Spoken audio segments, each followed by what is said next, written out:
Hey everybody, welcome to our Startup Legal Basics series. Really simple. I get asked a ton of legal questions. I'm not a lawyer. I have a cursory knowledge of the law. I'm faced with making decisions every day about legal issues in startups. This is a very specific area of law. And startup law, corporate law, there are really 2 or 3 different things you have to keep in mind. There's like the letter of the law, there's the spirit of the law, and then there's like what happens practically in Silicon Valley and the traditions and what people's basic expectations are. And you need to know all of these things. You need to know what's the law and understand why it exists. I find that's very helpful. The intent of the law. And then what are the standards and the expectations in the community about those laws? And then practically, how do you execute them? So I'm very lucky to have Becki DeGraw with us again. Becki, how are you? Good to be back. We've been doing this series together where we just talk about really basic stuff. We assume the audience is aspirationally starting a company. Maybe they've already started working on their project. Maybe they've just incorporated, but they're basically, let's call it in year 0 or year 1. And one of the topics is board meetings. Why do board meetings exist in private companies? What is the background here? What is the purpose at its core of a board meeting? I would say the number one purpose is good corporate governance.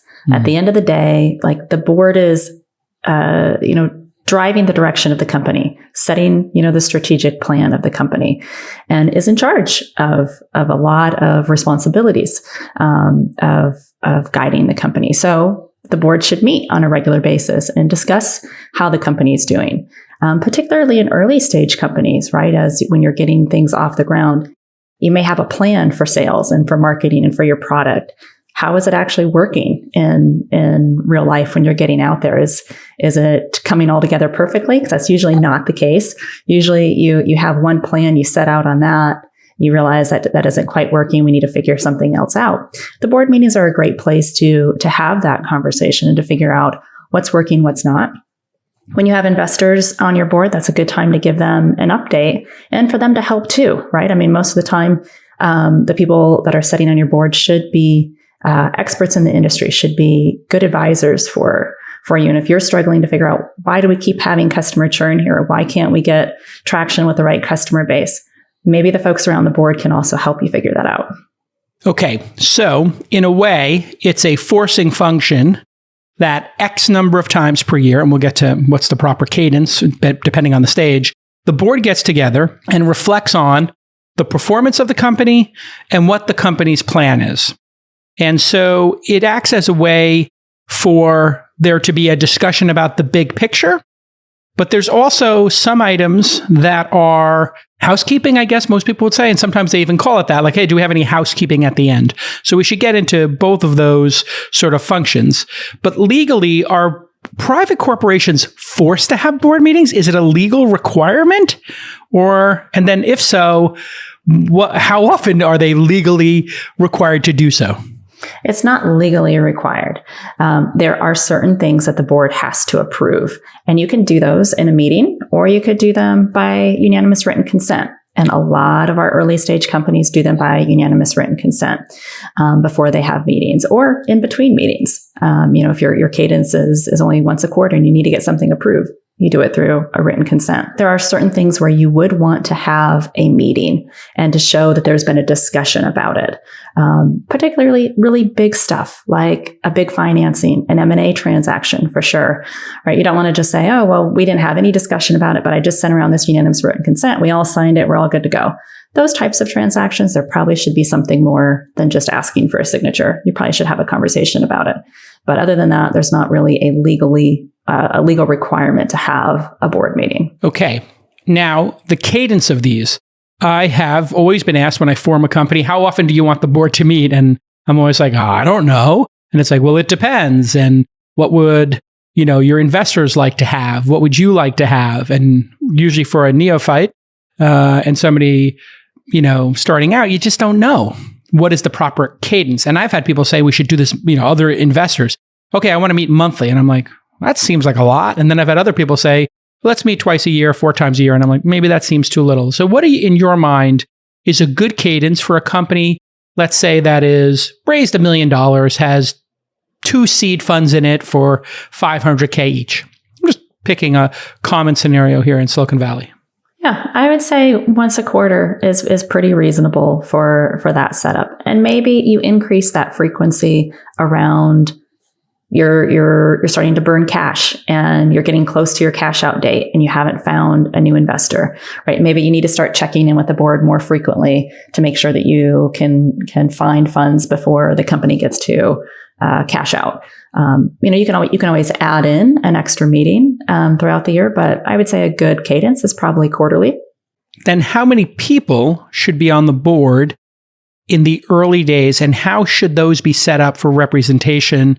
Let's just say this is a company with 2 seed investors who put in $500K each. It's got a, $7 million valuation. So those 2 investors each own, 7-8%. And let's say there's 2 founders. What would be a board construction of that early stage startup? In that scenario, I would say it's probably best that the company still maintain control. If that early of a stage, I would argue that there's not enough dollars into the company yet for the founders to lose control of the company. So I would say a good result. We always like to see odd number of board seats so that you don't have a deadlock. So I'd probably say 3 common and 2 preferred in that situation. Or, ideally it probably would have been only 1 preferred and 2 common, keep the board smaller, and the 2 preferred, they are still fairly small checks for a board seat. So maybe you come up with some scenario where they switch every other year or something along those lines. Ideally, it's just 1, but if you had to satisfy both of them, or you give one of them a board observer seat and let them, just absorb. Let me ask 2 follow-up questions there. What is a board observer seat versus a voting board seat? And then what is the percentage ownership an outside investor would have that would be a no-brainer they should have a board seat? And then what would be on the low side? For an early, I'll start with the observer and board piece. So observer strictly just means you get invited to the meetings, you have access to the materials, but you do not have any vote. You don't count at all for voting purposes. And then an actual director is you are setting on the board, your vote counts for any decision that requires board approval. And you also have fiduciary duties that, determine how you are supposed to vote and you're executing your fiduciary duties. So onto the second question then, with respect to what's the no-brainer for giving a board a seat away? I would say for your very early financings, call it your Series Seed, your Series A, maybe you're looking at something like 10 to 15%. But I'd also look at the dollar amount, in terms of what dollars are coming into the company. So, ideally it's, something north of like 2.5 million before you start giving up a board seat. And obviously that changes as the company grows, so I would have very different answer for like a Series C or D company. You got to be writing really big checks at that stage to be able to command a board 10 seat. to 20% ownership kind of entitles you. You've got enough ownership in the company that you should be a steward of the company. Yeah, I think that's a good range. Yes, generally what I've seen is like 5 to 10% observer, 10 to 20% board seat. But I've never heard anybody actually say this is the standard. There's a lot of this that is just tradition in Silicon Valley. The tradition used to be that when you did your round, the investors would automatically be in control, correct? And that flipped? Yes. I mean, we're definitely in what I would call a founder's market right now. So over time, we went from maybe the board seats being 3 investors and 2 founders, or an independent, 2 investors, 2 founders, to being 3 founders, 1 investor, 1 independent, something in that range, correct? Correct. And we do see that start to balance out a little bit more once you get a little bit more mature. So around like a Series B financing, that's often when we start seeing more of what we kind of call a balanced board, where you have an equal number of common, an equal number of preferred directors, and then you have an independent or a mutual director that rounds it out. Okay, so having been to countless board meetings, I know they tend to last an hour and a half at this stage, maybe an hour. When they're on Zoom, they seem to last 45 minutes now, which has been wonderful. But in person, they would generally last an hour and a half. and maybe even have a dinner or lunch before, a tour of the office. So they would typically take a half day, and they really were about bonding. Now, in the pandemic and moving to Zoom, it seems like they're very much more efficient. Am I correct in your experience? Because you do sit in on board meetings as an attorney, correct? Absolutely. Quite often. I would say that the time period is probably right. An hour and a half is a good estimate. We do have some companies that are still doing kind of the 3-hour board meeting for a quarterly update. I think it also kind of corresponds to the cadence. If you're getting together, every 2 months, you're probably having shorter board meetings. If you're getting together once a quarter, you're probably having perhaps a little bit longer to actually get through and catch up on all of things. But it also depends on what's going on with the company. I mean, if you're killing it on sales and marketing and your product just keeps coming out and getting lots of traction, you don't have any issues on a financial side, you can probably go through your board meeting pretty quickly. But if you find that you're not executing, that you're not hitting your numbers, that something's not working, that's when people are going to drill down and spend a whole lot more time, and your board meetings are going to take a little longer. So there's this concept of taking minutes at a board meeting. Mm-hmm. And I guess some people recording board meetings. And I was on a board meeting recently, and somebody recorded the Zoom, and somebody said, "Oh, no, don't record. We don't want a recording of this. We want to have just tight minutes with the topics discussed." And then somebody else liked long minutes. So am I correct that we do not record board meetings because it might carry with it liability? And then what are minutes and how long should they be? And, let's say for this hour and a half board meeting, what would you expect the length of the board minutes to be? Who takes them? And what should be in them? Yeah. All really great questions. So if I was asked, I would say, don't record your board meetings. Yes. At the end of the day, there's a lot of stuff that gets talked about. There's a lot of confidential information that's talked about. If you have that recording, a future investor, a future stockholder that's not happy with you, that's making some claim, a future buyer could all say, I want to see a copy of that.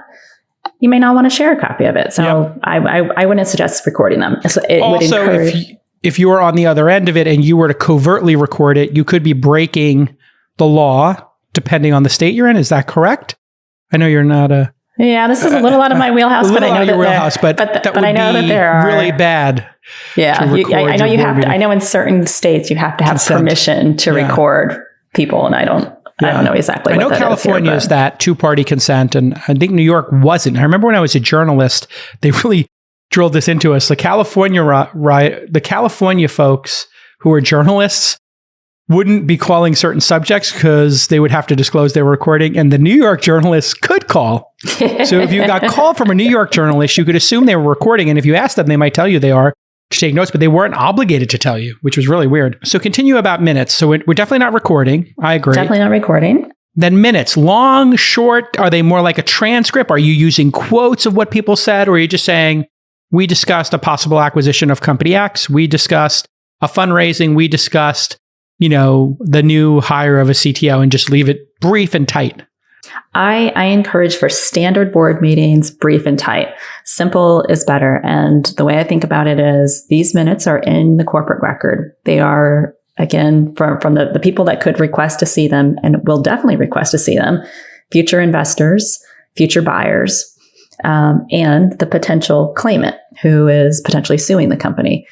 You don't want to give too much away in the minutes. You want to be able to show what happened, that there was a discussion about certain things. And if there was a lengthy discussion about certain things, you can note that a lengthy discussion ensued among the board members. You don't have to go into detail and quote what, John said and Jill said, like just leave it at a lengthy discussion. However, there are times when I think longer, more fulsome minutes are appropriate. And that is, let's say you're in an M&A transaction sale process. And particularly if it's not a good deal for the company. Let's say the common isn't going to be getting anything from the transaction. Okay. You really want a fulsome set of minutes that talk about all the company's efforts in going out and running an auction, trying to find all sorts of different buyers and nobody coming to the table and really talking through the terms and, going through all of that to make sure that there is a good record there, because that type of transaction is highly likely to result in some sort of litigation. And it's very helpful to have certain things in the record. So in those situations, beef up the minutes. But for your standard stuff, you don't need to talk about, we failed this on the product side of things. And, we have horrible customer churn. You don't necessarily want that in there for your future investors and potential buyer to read about. And when it comes to stock options, debt, how does all that work? Because these are things financially that impact all shareholders. So if you give stock options to a new employee or you take on debt, that impacts if I was an employee of the company, a founder of the company, or a previous investor. Well, those new shares are coming from somewhere and they're going to dilute me, right? So if you issue 1 million shares on top of the 10 million are here, you're essentially devaluing my shares by 1 million. There must be some nuance to this. So when it comes to stock options, let's tackle that one first, and then we'll move on to debt. What are the best practices there for making sure that you're doing this tight and right? Yeah. So all equity, whether it's a stock option, a warrant, stock to just individuals outside of the plan, all of it has to be approved by the board. Every equity issuance has to be approved by the board. So when it comes to option grants in particular, there's a few things that you want to make sure. If it's coming out of the plan, you only have to go to the board, right? You don't have to go to stockholders to get equity approved, unless there's some contractual right with respect to that they've negotiated, which is pretty rare. Most often you'll see, if stockholders do have any type of say, it's purely on increasing the number of shares that are authorized to be used for the plan, not the actual individual grants to folks under the plan. But on approvals in general, I would say it's really important, if you're going to have a board meeting, reach out to your counsel a few days in advance. You know what you want the board to approve. Give your counsel the heads up of, hey, these are the 3 things we want to get approved. Some option grants, debt, minutes from the last meeting. There's a few things that need to be confirmed with respect to those option grants. One, you have enough shares available to even grant them under the plan. There are securities exemptions that your counsel needs to check and make sure that there's no pre-filings in certain states.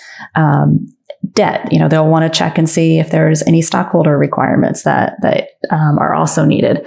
But have your counsel do all of that legwork so that when you hit the board meeting, everything is nice and organized. It's really clear. When questions come up, you or your counsel can answer them because they've already done the work to understand what the requirements are.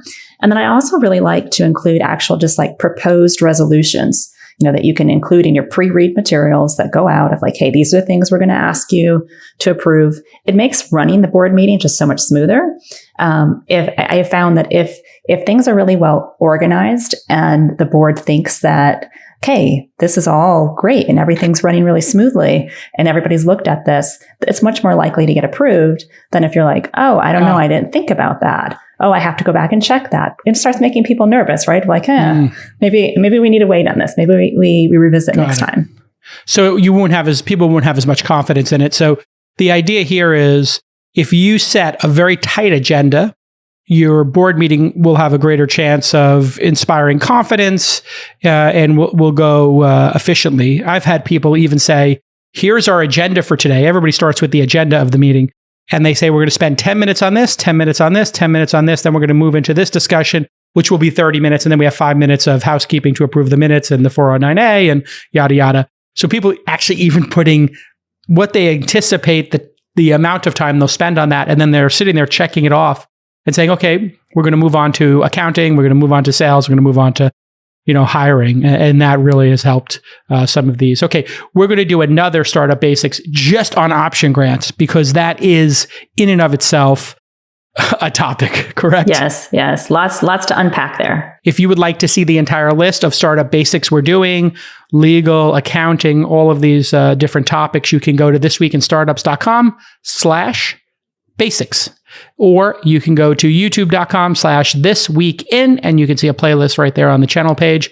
So thisweekinstartups.com/basics or youtube.com/thisweekin. You can find, almost 24 of these basics that we've done over the years to really help you understand where to get started. Thank you so much, Becki, and we'll see you next time.